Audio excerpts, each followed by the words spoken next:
ad which was going on in the background.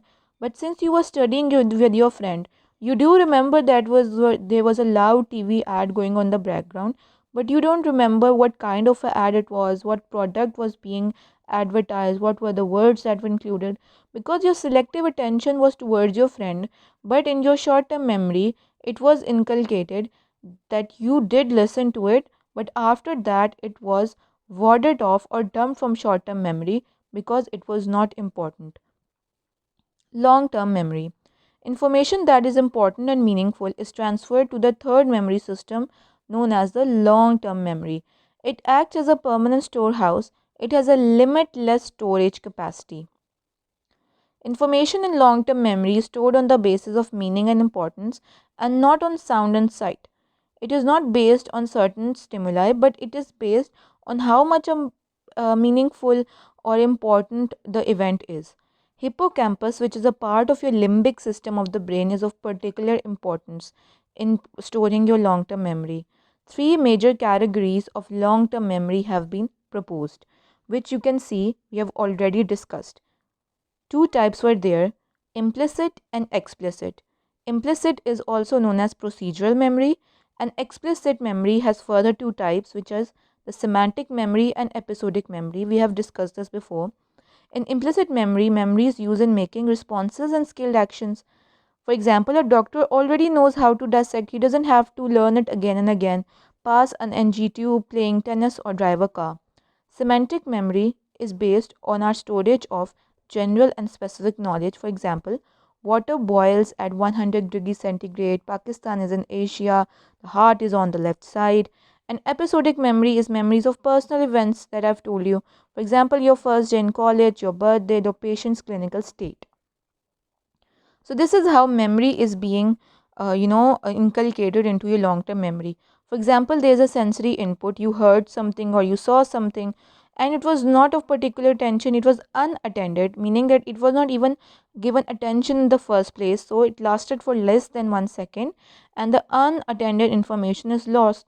And then, if it is given attention, it becomes a part of your short-term memory, which lasts for less than 1 minute. For example, that information is unrehearsed and the information is lost because it was not important to be inculcated into your short term memory. And then, for example, it was important and then it was encoded in your brain. For example, something very bad happened into that situation, or something very good happened that was meaningful and was of particular importance to you, then it inculcated into your long term memory. And then when you remember long term memory and you bring it into your daily life, then you do maintenance rehearsal, which will be discussed later on. That when you have long term memory and when you bring it in your short term memory, what you do is you are doing maintenance rehearsal, because you need your long term memory to be a part of your short term memory to work out something. For example, when you are playing tennis, such type of memory was inculcated into your long term memory as a part of your implicit memory. But you need that short term, long term memory to be a part of your short term memory to make certain decisions. For example, the tennis player needs to be at a certain location. So, what he does is he goes to that certain place, makes that actions, and comes back to his original place. So, what he did was he made his long term memory a part of his short term memory with the help of maintenance rehearsal, and then he was tried to make long term memory a working memory, meaning that the long term memory was made a part of the short term memory, and then he acted upon it and then forgot about the certain action later on. Rehearsal. The process of rehearsal consists of keeping items of information in the center of attention by repeating them silently or loudly. The amount of rehearsal given to items is important in the transfer of information from short term memory to long term memory. As we all know, the more you rehearse something, the more it becomes a part of your long term memory. So, what is maintenance rehearsal? Just going over and over what is to be remembered does not necessarily succeed in transferring it to long term memory. For example, you are reading a book, You have no understanding of it whatsoever. You have got no concepts. But you are reading it again and again. It will not necessarily become a part of your long term memory until or unless you actually know what you are reading. So, elaborative memory, it really works. It is an active process involving giving the material organization and meaning as it is being rehearsed. For example, आप ये lecture को अगर simply मैं अगर ये video links आपको ना दूँ, आप ये लेक्चर को पढ़ लो, लेकिन आपको अगर इसकी समझ ना हो और आप बार बार इसको सिर्फ रीड करो इसकी जो लाइंस को, तो ये it is not necessary it will become a part of your long term memory. But अगर यही चीज़ें जब मैं आपको एलैबोरेट करके बता रही हूँ, कॉमन एग्जांपल्स बता रही हूँ, आपको कह रही हूँ कि अब आपने इसको अपनी common day to day life से रिलेट करना है, तो क्या होगा कि एलैबोरेटिव मेमोरी में मैंने मटेरियल ऑर्गेनाइजेशन जो ये आपको मिला है इसको एक मीनिंग दिया और फिर रिहर्स किया बार बार एग्जांपल्स दे के और एक बात को बार बार रिपीट किया, तो क्या हुआ, एलैबोरेटिव रिहर्सल से क्या हुआ, बेटर लॉन्ग टर्म मेमोरी में इनकलकेशन हो गई. सो इनपुट मिली sensory information was fraction of a second. Short term memory में क्या किया आपने, less than a minute. Rehearsal करते हो तो क्या होता है, वो लॉन्ग टर्म मेमोरी में बन जाता है, एनकोडिंग हो जाएगी, लॉन्ग टर्म मेमोरी बन जाएगी. और जब रिट्रीवल करके रिहर्सल करके आप उसको वापस शॉर्ट टर्म मेमोरी में लाओगे सो दैट आप उसको वर्किंग मेमोरी का पार्ट बना सको. जैसे बेटा अगर आपने कोई एक स्किल सीखा है, फॉर एग्जांपल एक कारपेंटर को पता है कि वुड कैसे काटना है, तो वो उसके लॉन्ग टर्म मेमोरी में तो पड़ा है, लेकिन उस लॉन्ग टर्म मेमोरी को उसने शॉर्ट टर्म मेमोरी में ले किया ना, ताकि वो उस पॉइंट पे काम कर सके. फॉर एग्जांपल वो अपने काम पे गया, उसको एक टास्क मिला कि उसने चेयर का एक जिसे कहते हैं फ्रेमवर्क बनाना है. अब क्या होगा, वो लॉन्ग टर्म मेमोरी में तो उसकी चीज़ पड़ी हुई है, लेकिन वो उसकी अपनी शॉर्ट टर्म मेमोरी में लेके आएगा ताकि वो उसको कट अप कर सके, अपनी लॉन्ग टर्म मेमोरी को शॉर्ट टर्म मेमोरी में वापस ला सके. और क्या होगा, वो लेस देन अ 1 मिनट उसकी वर्किंग मेमोरी वहाँ पे रहेगी और फिर वो एक और एक्शन लेगा उसका बेस बनाने के लिए, फिर एक अगला एक्शन लेगा उसके आर्म्स बनाने के लिए. तो शॉर्ट टर्म मेमोरी जब लॉन्ग टर्म मेमोरी से बनती है तो वो क्या होती है, रिट्रीवल. शॉर्ट टर्म मेमोरी को इनकोड करके आप लॉन्ग टर्म मेमोरी में स्टोर करते हो और लॉन्ग टर्म मेमोरी को रिट्रीव करके आप शॉर्ट टर्म मेमोरी में लेके आते हो. और अगर कुछ लॉन्ग टर्म मेमोरी आप यूज़ नहीं करते, फॉर एग्ज़ाम्पल उसकी रिहर्सल नहीं करते हो, बार बार प्रोसेसिंग नहीं करते हो, तो लॉन्ग टर्म मेमोरी भी एक पॉइंट पे आके लूज़ हो जाती है. Forgetting. It is inability to recall information. The apparent loss of information already encoded and stored in long term memory. Much of the information we think is forgotten is actually not forgotten because it was never encoded or stored in the first place. अक्सर बच्चे मुझे ये कहते हैं कि जी ma'am हमने पढ़ा था लेकिन हमें याद नहीं रहा. आपको इस बात का पता है कि जब तक आप कोई चीज़ पढ़ोगे नहीं आपको वो याद भी नहीं रहेगी. सो क्या होता है कि we think that we have forgotten but it was never actually encoded in the first place. Information forgotten depends on the following factors: interference, retrieval problems, and motivated forgetting. Interference. Learning new things interfere with our memories of what we have learned before. For example जब आप कोई नई चीज़ सीखते हो तो आपकी नई चीज़ आपकी ऑलरेडी स्टोर्ड इन्फॉर्मेशन से इंटरफेयर कर सकती है, या आपकी प्रायर इन्फॉर्मेशन या prior in memory interferes with our memory of things being learn later. It is vice versa of each other. So क्या होगा, जब आप एक ही चीज़ के बारे में कोई नई चीज़ पढ़ोगे तो क्या होगा, फॉर एग्ज़ाम्पल आपने कोई एक नया तरीका सीखा, एक कारपेंटर ने वुड को काटने का, तो क्या हुआ, उसने जो ऑलरेडी स्टोर इन्फॉर्मेशन था पहले से वो भूल गया क्योंकि उसने एक नई चीज़ सीख ली. या अगर वो नई चीज़ सीखने की कोशिश करता है तो उसके जो ऑलरेडी माइंड में पहला तरीका पड़ा है वो उसको वो याद नहीं करने देता. तो इंटरफेरेंस होती है दोनों साइड्स की. या रिट्रीवल प्रॉब्लम्स भी हो सकते हैं.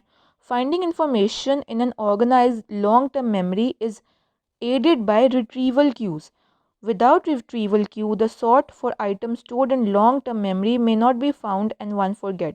तो जब तक आप बेटा बार बार रिकॉल नहीं करोगे, रिट्रीव नहीं करोगे, तो क्या होगा, लॉन्ग टर्म मेमोरी में भी आप वो चीज़ नहीं ढूंढ सकते. फॉर एग्ज़ाम्पल अगर इस लेक्चर को आप बार बार नहीं पढ़ोगे या आप मेरा इस लेक्चर को नहीं सुनोगे या आप एक दफ़ा होमवर्क के तौर पे खुद चीज़ों को देखने की कोशिश नहीं करते, या फॉर एग्ज़ाम्पल अगर आप इसकी फ़ोटो कॉपीज़ निकाल के इसको याद करने की नहीं कोशिश करोगे तो क्या होगा, ये लेक्चर आपने एक दफ़ा सुन तो पढ़ तो लिया, लेकिन जब आप इसको रिट्रीवल क्यूज़ नहीं दोगे तो क्या होगा, जब आप उसको दोबारा याद करने की कोशिश करोगे तो क्या होगा, you won't be able to find the particular memory and you will forget about it. So retrieval करना, रिकॉल करना एक मेमोरी को बार बार इसलिए बहुत ज़रूरी है।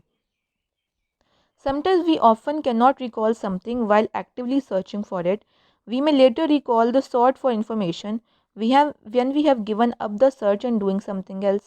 अक्सर ये भी देखा गया है कि जब आप अपनी फॉर एग्जांपल कार कीज़ आप भूल गए, कहीं पे आप चाबी ढूंढ रहे हो, मिल नहीं रही आपको, लेकिन फिर जब आप थोड़ी देर के लिए बैठ गए और फिर आपके एकदम से दिमाग में आया कि हाँ वहाँ पड़ी हो सकती है, फिर आप दोबारा वहाँ पे गए तो क्या हुआ, एक रिट्रीवल क्यू के थ्रू आपको माइंड में वो बात आ गई और आपने वो चीज़ ढूंढ ली। तो क्या हुआ कि अक्सर कभी कभार ये भी बात देखी गई है कि आप एक्टिवली जब रिट्रीवल दे रहे होते हो माइंड को, तो आपका माइंड फिर आपको आराम से वो बात भी आपके कॉन्शियस में डाल देता है कि प्रॉबेबली वहाँ आपने रखा होगा, but it is sometimes, not all the times. Motivated for getting, this theory was introduced by Sigmund Freud. He explained repression. Motivated for getting से क्या जेन में आता है कि आपने अपने आप को मोटिवेट किया कि आप कोई चीज़ भूल जाओ।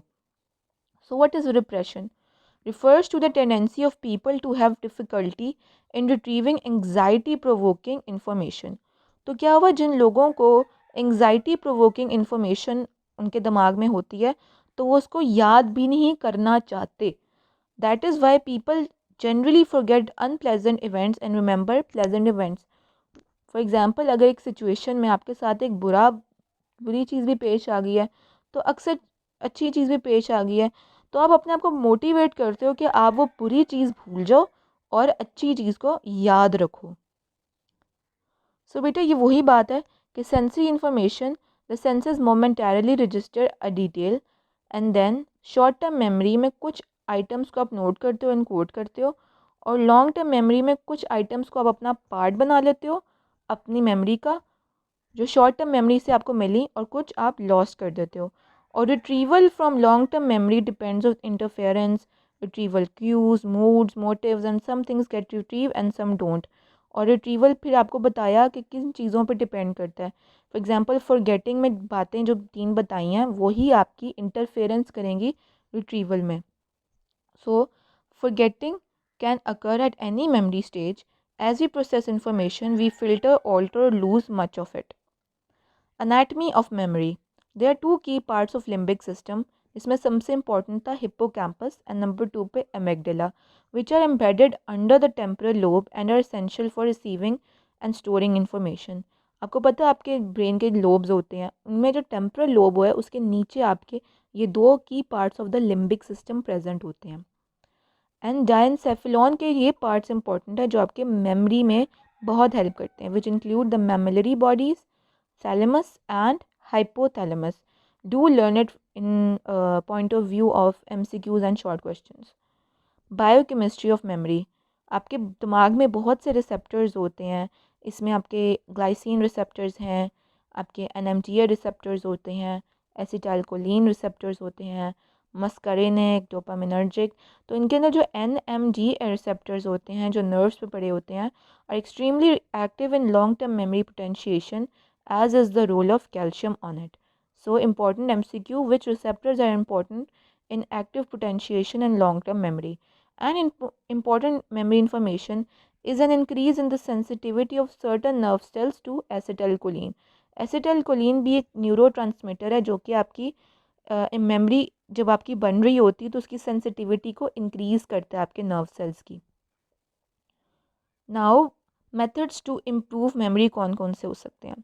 सो knowledge of the results, attention, recitation and rehearsal, organization, selection, serial position, mnemonics, attach motions or feelings.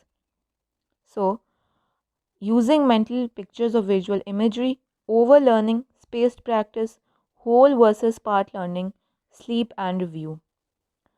Knowledge of the results. Learning occurs most effectively when feedback or knowledge of results allow you to check and see if you're learning.